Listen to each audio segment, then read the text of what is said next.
kita lanjutkan pemirsa. Jaringannya bermasalah, jadi saluran di Facebook tadi terputus.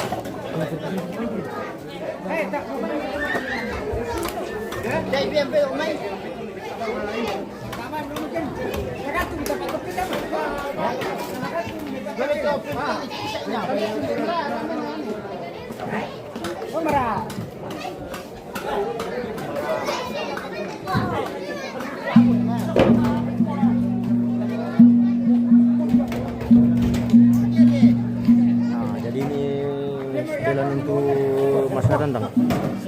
Oh.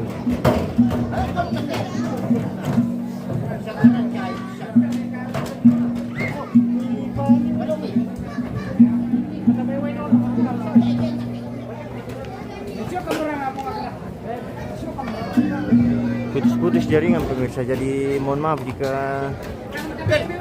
jadi putus-putus.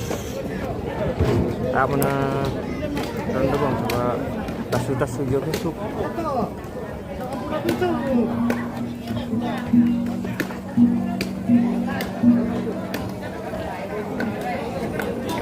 Jangan lupa di komentar-komentar pemirsa, di share-share videonya.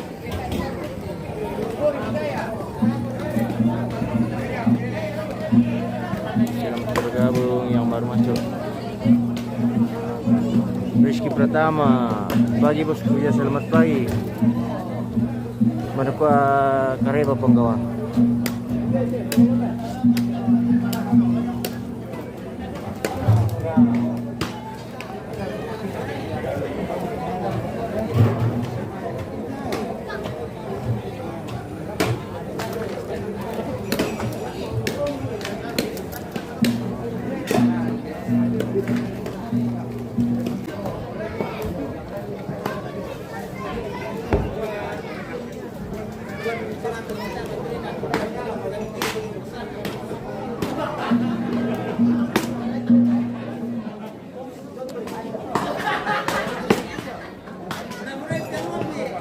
Enggak masalah mu.